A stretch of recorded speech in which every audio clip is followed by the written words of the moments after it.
Hi everyone, welcome back to our channel. It's Gabby and Janet here with the A-Team, and today we're doing a special interview with one of our clients who actually recently relocated to the Valley.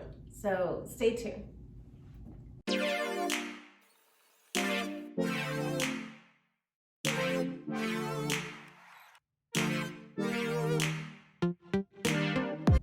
Hey everyone, welcome back. So like Gabby said, today we have a special guest. We have Grant, who has relocated here from Minnesota. He's going to share with us his whole experience. So Grant, thank you so much for being here today. Yeah, we actually brought him over here because he's actually a financial advisor, and we feel like a lot of us can benefit from, getting tips, money tips from an expert.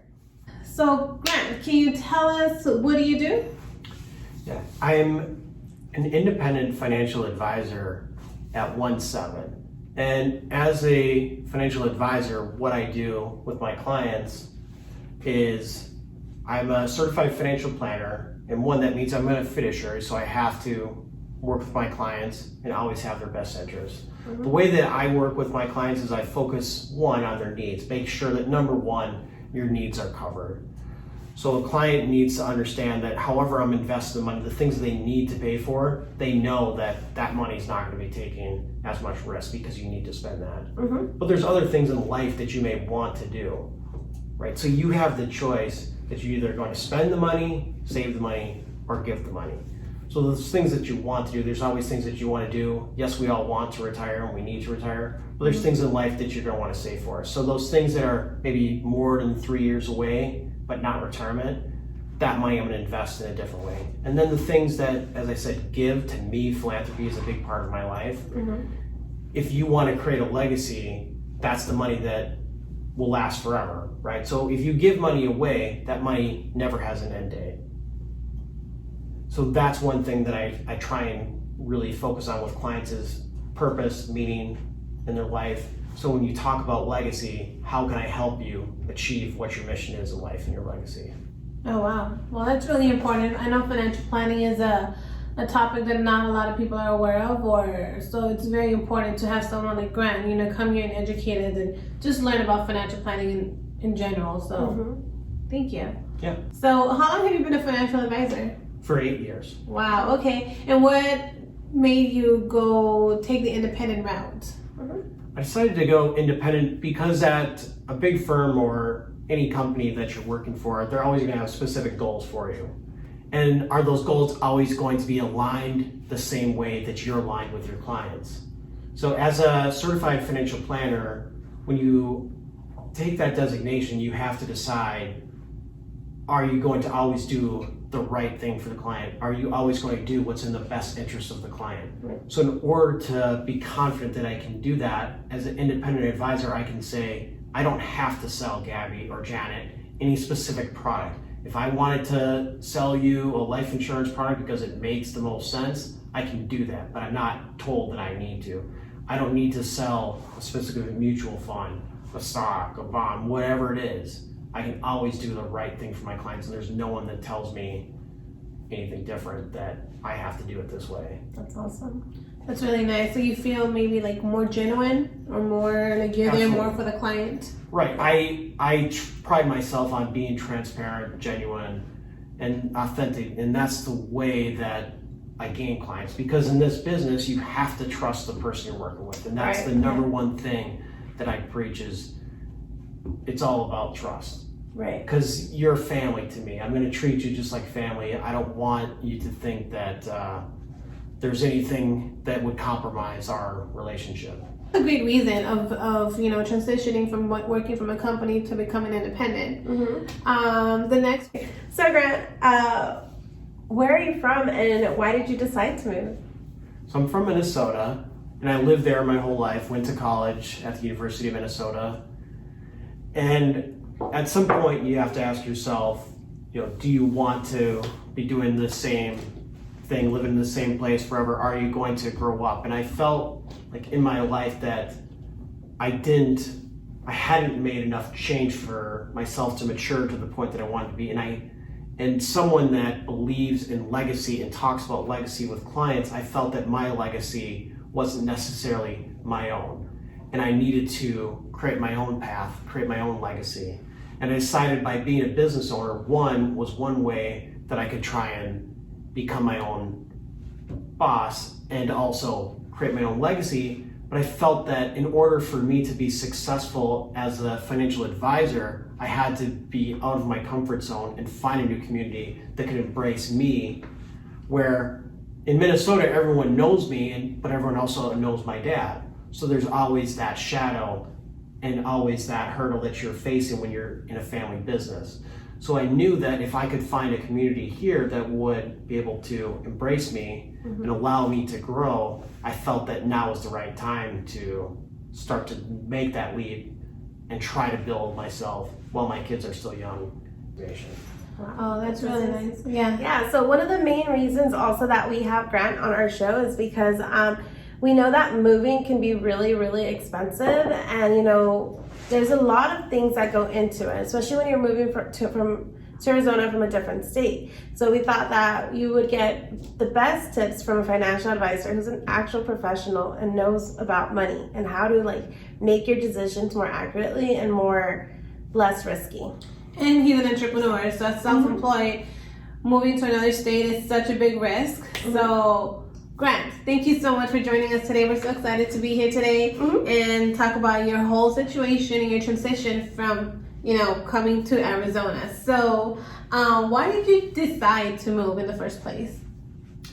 So deciding to move, so I worked with my dad at UBS for 8 years, and the biggest thing for me after I traveled to Israel, and I had kind of an enlightening experience there where I went to Yad Vashem, the Holocaust Museum, and it made me think about what my grandparents had to do as Jewish people growing up in a place with anti-Semitism, that they had to be their own business owners. And my dad, he decided to leave a safe job when he was younger to try to create his own legacy. And that's one thing in my business is legacy planning is very important.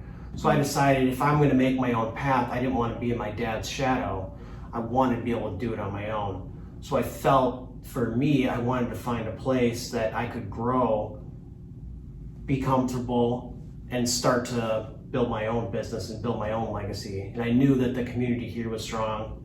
Obviously, the weather doesn't hurt. So there were a lot of factors, which we can get into about kind of why I chose. But I just felt at the time in my life, I have 2 young boys, 4 and 2, that it was okay to move before they started school, and that I wanted to start my legacy. That's a beautiful thing. So your big move was because you wanted to start your legacy, and then you chose Arizona. So is there a specific reason that you chose Arizona, or why Arizona? I grew up going to Arizona every year when I was younger. So I had an uncle that moved here where he worked with his dad in an accounting business, and his dad, my grandpa, was also a mentor to me.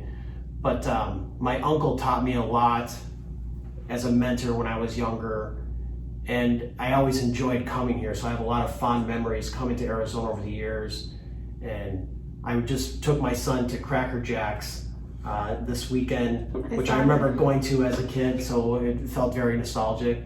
So part of it is I always liked the idea of visiting Arizona, and when I thought of places to live, it had to be a place that had a community where I knew there was a strong Jewish community. I had an uncle. I knew there was a lot of focus on mental health and a lot of focus on being outside. And in Minnesota, it's cold half the year. Here it's hot most of the year, some parts hotter, but as they say, you don't have to shovel sunshine. Yeah, right. That's true, it's sunny. And you're right, now that you mention that, like, even in the summer right now, the sun is out by 5 a.m. So you're like ready to go early in the morning, and it's just sunny, in my opinion. That's so nice.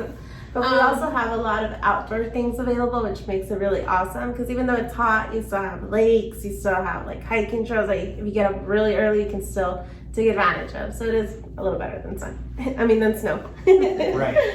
Yeah. So, big question: how did you find the A-Team? How did you find us?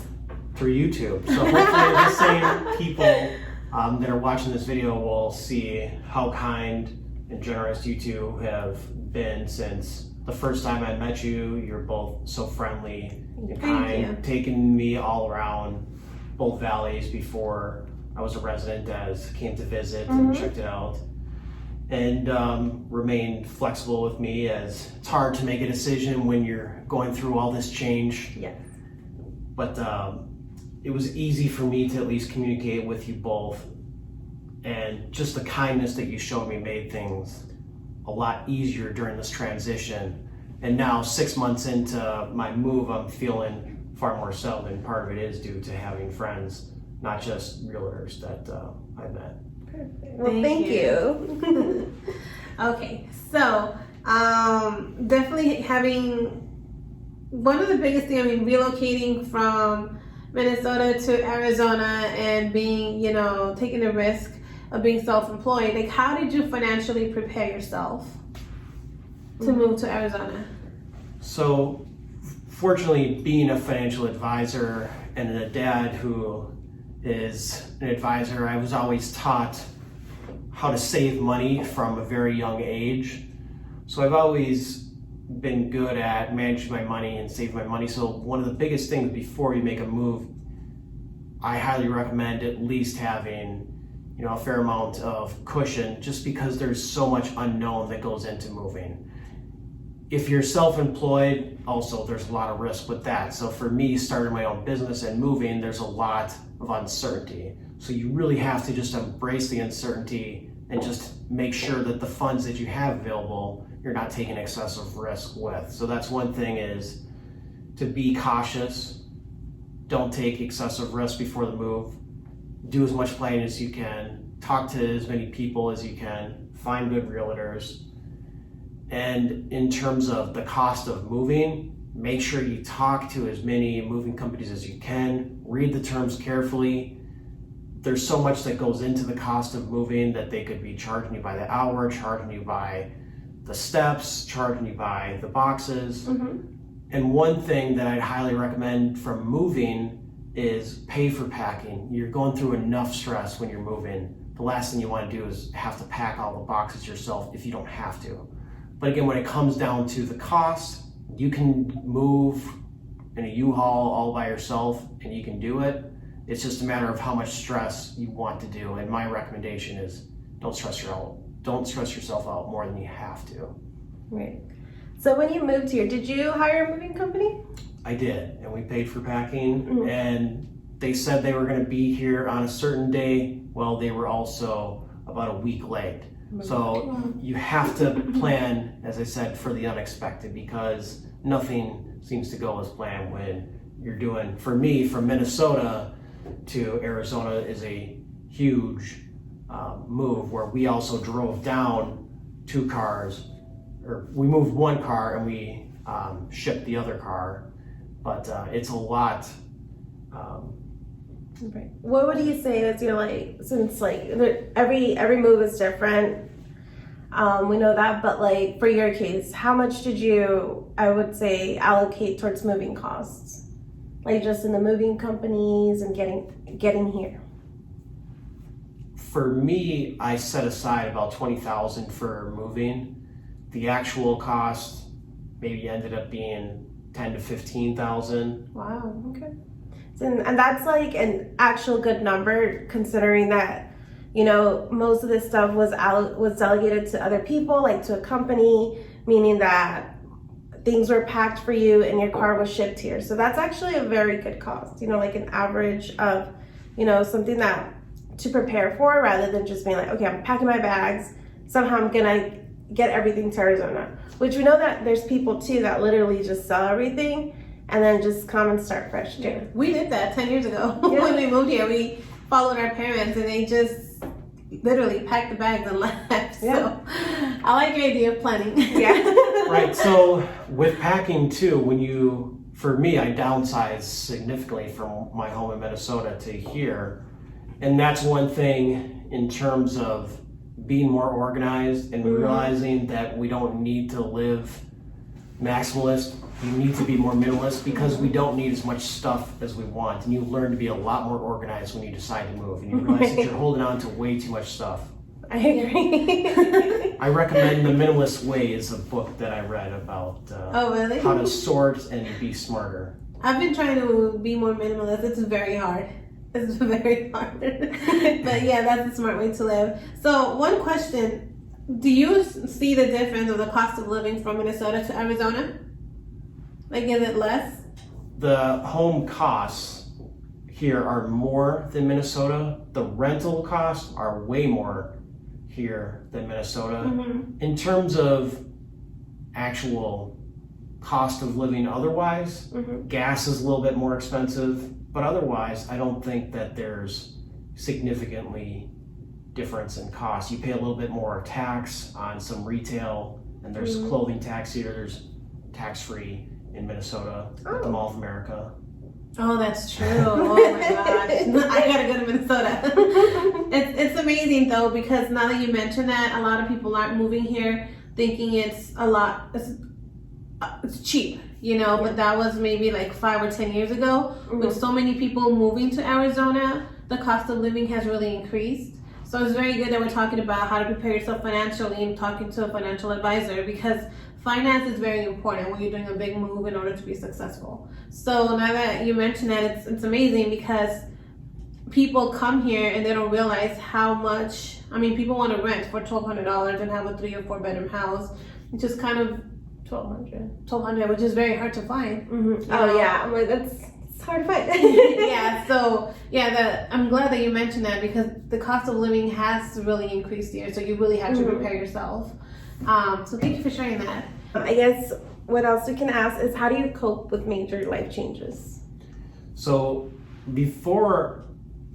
as we go back to trying to decide the move, also one thing that I started back in about July last year, so I've been meditating for about a year now, and to me it's one of the most powerful things you can learn to do. It's very hard to start because it feels weird to just relax, because you're not taught to relax anymore. You're taught to move as fast as you can until you crash.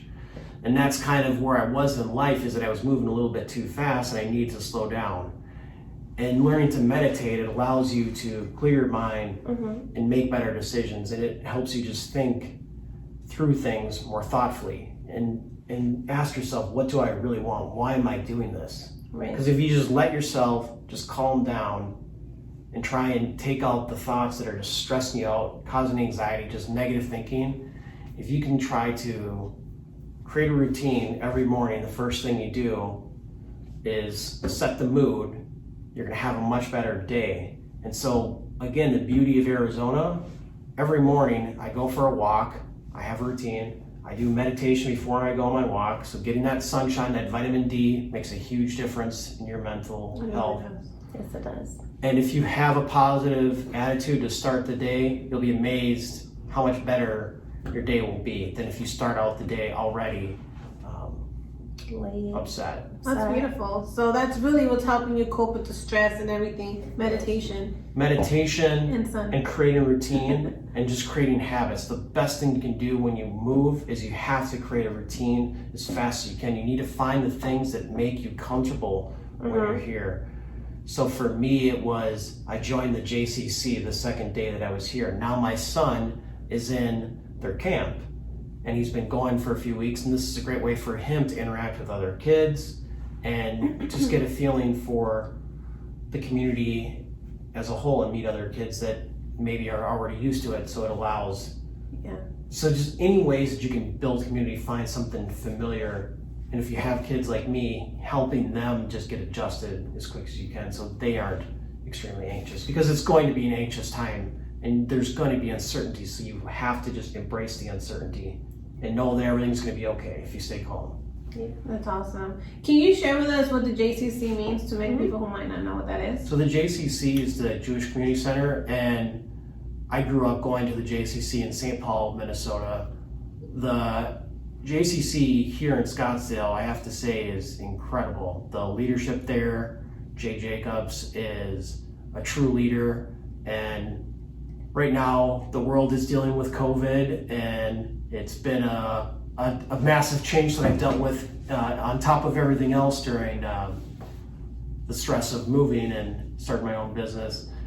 But what the Jay has done during this time is what Jay told me, is that he's focused on what they can do versus what they can't do. So I think that's a big thing. But the JCC, even though it's the Jewish Community Center, they strive to be an open place for everyone. I think maybe half their membership are Jews, so they really do focus on the community as a whole, and it's a great place for education, teaching. So they have Jewish values, which, again, Judaism is one of the oldest religions, and the values there are taught to really bring the family together. And I think that's why it's so important, that it's such a place to me that was important, because it's a place that your family will feel comfortable. That's amazing. Awesome. There's two campuses in the Valley, one of them in Chandler and the one in Scottsdale. But the one in Scottsdale is a lot bigger and more, you liked it better, right? It's beautiful, and all of the employees are friendly, and I've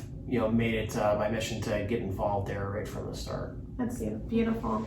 Yeah, I mean, find community and getting your routines in order to really help yourself with the move. And another recommendation on books there. So James Clear has a book on habits, atomic habits, and I've heard about that one. And also he has YouTube videos. I bought his journal. All of that, if you start journaling, I think that's another good thing. I just bought a journal last night. I'm excited to use it, yeah. And another good book. So that's another thing. So when you're going through all this change, anything you can do to just calm your mind is Algorithms to Live By, which also gets into some of these ways to just clear your mind and just really be thoughtful and be smarter. So using kind of algorithms, math, to just figure out, how do I sort again, talks about caching, so it's very interesting. Definitely have to check it out. Yeah. So the next question here, I know. So how did you decide to rent versus buy? Like, how did you come up with that decision? So what I decided right out of the gate is that we would rent a place for a few months, because as much as you can do for research, until you're here, you just don't know what to expect. And so I'm thankful that I did that the first few months. I moved to Fountain Hills right away, which is a great community and town unto itself.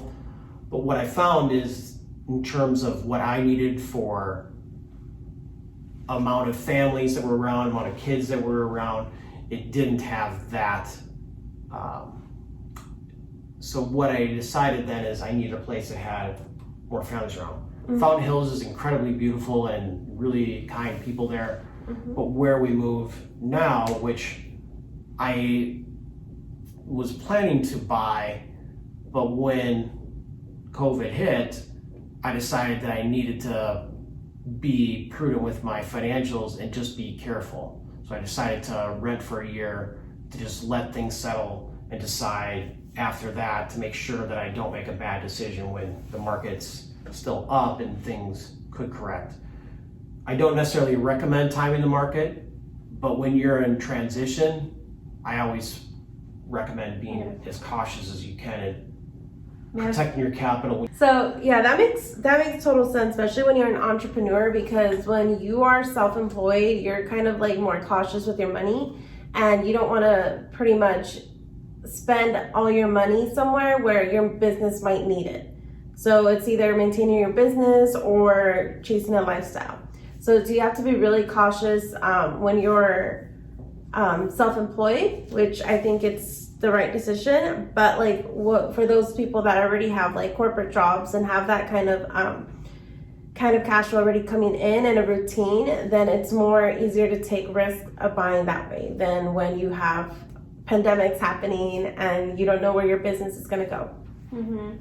So coming from Fountain Hills, obviously Fountain Hills is more of a retirement community, slowly transitioning to younger families, but you decided to go to a different location, and that's Desert Ridge, right? How do you like Desert Ridge? Mm-hmm. Right, so Desert Ridge was what we decided on, and I'm in the Fireside community, which is incredible. The people there are so friendly, and I highly recommend, if you have a young family, to consider Fireside or one of the communities around there. Mm-hmm. And Desert Ridge is in North Phoenix, so it's a small community in North Phoenix by the 101 freeway in Tatum, which is, I don't want to. It's very close to Scottsdale. There's a mall right there, the Desert Ridge Mall. All sorts of things to do for families, and you're around so many other families because Arizona is a state that there's a lot of snowbirds, people that fly back and forth to back in the cold and trying to avoid the excess heat here. But in that community, it seems like people are there for most of the year, which I think is good when you want to be part of a community. Okay, so now that you're in Desert Ridge and you kind of find a community and you're liking it, what are your overall thoughts about Arizona? So far, it's hard for me because the world has been shut down for half the time that I've been here. That's very true. So for me, the new normal is my normal. So it's hard to know exactly what life will be like once things are maybe back to where they were or some sort of more normal than they are today. But from what I've found today, just being able to go to the pool in the community, whether you want to go golfing, biking, hiking, I love all that you can do here year round. I've barely found anyone that's unkind here. There's so many kind people here. Most everyone that I talk to has a story of whether they did grow up here or they're from somewhere else. It's nice to be able to connect with people that also have dealt with this change and they can empathize with what you're going through. And everyone seems to want to help each other here, which is great in a time where there's so much uncertainty in the world and so much divisiveness, where if you just watch the news, you're going to be upset at the world. But if you just surround yourself with kind people here, you're going to feel more welcome than maybe you are other places. Well, that's good to hear, because a lot of people are scared to move or they hear negative stuff in the news, which I never watch the news. But it's good to see that you're saying that there's a lot of nice people, because it's true. We feel like Arizona, We encounter a lot of nice people too, which is why we're always like, what do you mean? There's mean people. very few natives. Almost everyone that we meet is from another state. Are you seeing the same thing? Absolutely. Yeah. I'd say 90% of people that I've met are from somewhere else. Yeah. That is very Natives are hard to find. And then last question that we have for you, like, what would you do different from your move to Arizona? Would you do anything different? Yeah, would you do anything different?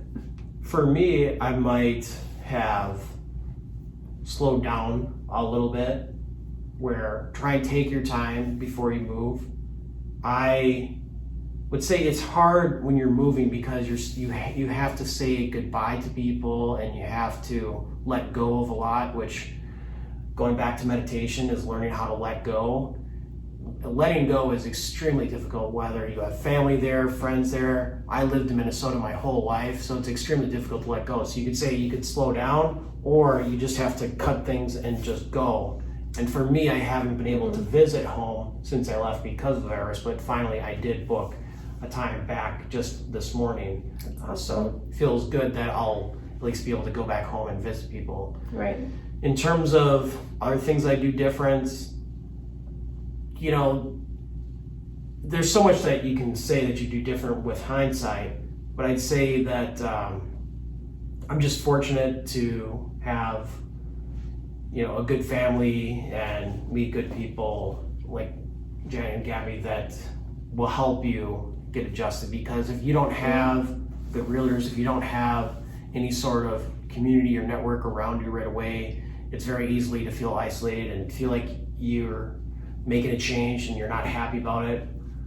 You're going to go through all sorts of emotions and you're going to feel down at times and feel like you made bad decisions, but just give it time and be patient. Everything will be okay, and just continue to move forward. That's the best thing you can do. Right. That's a beautiful advice. Yeah, that's Take great. in the change and learn how to deal with it. Pretty. That's funny because one of the things that I'm like, it's like I would have done it like you, like just full speed. Because I feel like if I take my time with things, I'll start regretting things, and I'll be like, okay, I'm not gonna do it. So I can relate on that first of Planning is important. yeah, planning and jumping into it. The last question I have for you is, will you be an Arizona Cardinals fan? So far, I'm jumping in halfway, so I still have to root for the Vikings, but I'm definitely interested in Kyler Murray and Hopkins to see what happens this year. Well, don't get too excited. All right. Well, thank you so much for joining us, Grant. Going forward, you know, we can learn so much and get so much value from Grant being a financial advisor. So we will be putting together a mini series about education on the financial side, which we believe is something crucially, like very important in people's lives and goal planning and everything. So you'll be having more videos with Grant, so stay tuned. Grant, once again, thank you so much Oh, thank for you for coming having in. me. Of course. And if you have any questions or need would like to reach out for Grant in regards to like financial advice and planning, just We'll put his information below if you want to reach out to him in regards to any questions about financial planning. And of course, if your real estate needs, reach out to us as well. We'll put our info below. Thank you guys so much and take care. bye guys.